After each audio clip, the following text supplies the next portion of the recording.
സമയം രാവിലെ 3:55. ഉറക്കമൊന്നും കിട്ടാതെ വീട്ടിൽ എന്ത് ചെയ്യണമെന്ന് ആലോചിച്ചുകൊണ്ടിരുന്നപ്പോഴാണ് വണ്ടി എടുത്ത് ചുമ്മാ പുറത്തിറങ്ങിയെന്ന് ട്രിവാൻഡ്രം സിറ്റി വെളുപ്പാങ്കാലം എങ്ങനെയെന്നൊന്ന് എക്സ്പ്ലോർ ചെയ്യാന്ന് വിചാരിച്ചത്. എക്സ്പ്ലോർ ചെയ്യാൻ വേണ്ടി ഒന്ന് ഇറങ്ങിയതാ. മ്യൂസിയം വഴി മനവിയത്ത് പോയി തിരിച്ചു വരുന്ന വഴി നോക്കിയപ്പോഴത്തേക്കും മഴ വീണ്. അപ്പം പാളയത്ത് ഒതുക്കിയിട്ട് മഴയും കണ്ടുകൊണ്ടിരിക്കുക. നൈസ് അവസ്ഥ തന്നെ. ഇച്ചിരി ഒന്ന് സിറ്റി എക്സ്പ്ലോർ ചെയ്യാന്ന് വിചാരിച്ചപ്പം ഇങ്ങനെയും കൊണ്ട് മഴ പെയ്യുമെന്ന് വിചാരിച്ചപ്പം മഴയൊന്ന് തോന്നണം. പുറത്തിറങ്ങി നോക്കാം. മഴയൊന്ന് തോന്നിട്ടുണ്ട് ഗൈസ്. ഓടക്കാകെ നനഞ്ഞിരിക്കുക. നമ്മളിപ്പം പാളയത്ത് പാളയം മുസ്ലിം പള്ളി, ഗണപതി കോവിലൊക്കെ നിങ്ങൾക്ക് കാണാമല്ലോ.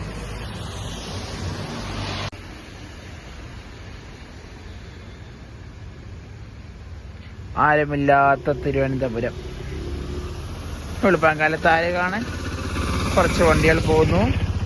പിങ്ക് പോലീസ് രാവിലെ തന്നെ ഇറങ്ങിയിട്ടുണ്ട് ഡ്യൂട്ടിക്ക്. ഓരോ വണ്ടി കാണാം.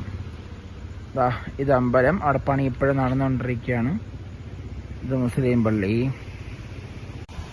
പണ്ടാരം പിടിക്കാനായിട്ട് ഒന്ന് മഴ കുറഞ്ഞെന്നും പറഞ്ഞ് പുറത്തിറങ്ങിയപ്പോൾ വീണ്ടും മഴ പെയ്തു. കണ്ടോ ഗൈസ് മഴ പെയ്യുന്നത്. നമ്മുടെ കാറുകുട്ടൻ വെയിറ്റ് ചെയ്യാണ്. അടുത്ത മഴ വീണ്ടും കാറിനകത്ത് കയറാം. എന്തൊരവസ്ഥയുടെ. മഴക്കാലമായിട്ടും സ്വസ്ഥത കിട്ടാത്ത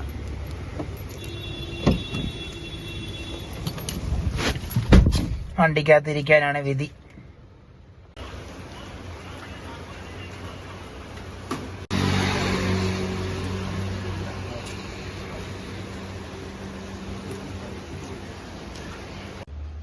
അങ്ങനെ വെളുപ്പാങ്കാലത്തെ കറക്കം കഴിഞ്ഞ് വീടെത്തി ഗൈസ്.